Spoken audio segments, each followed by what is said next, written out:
చెప్తాడు, ఏమంటాడు తెలుసా? అడుగు ప్రతివాడు ఎలా అడగాలి? సందేహం లేకుండా అడగాలి, విశ్వాసముతో అడగాలి. నువ్వెంత కన్నీరు కారిస్తే ఏంటి ఉపయోగం? నువ్వెంత ప్రార్థన చేస్తూ ఉంటే ఉపయోగం? దేవుడు చేస్తాడు.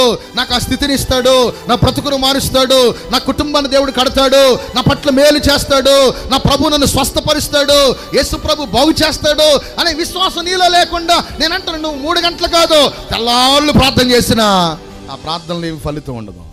చాలామంది ప్రార్థన చేస్తారు, కానీ సందేహాలు ఎక్కడో చోట ఏదో చోట ఉంటాయి.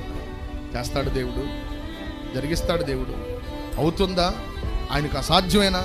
ఓయ్ బాబోయ్, ఆయనకు అసాధ్యమేనా అని అసలు అనుకోవడానికి మనం ఏ పాటు వాళ్ళం? ఆయనకి సమస్తము కూడా సాధ్యమే. సందేహపడక విశ్వాసంతో అడుగు. నువ్వు అడిగే ప్రతిదీ దేవుడు నీకు ఇస్తాడు ఖచ్చితంగా.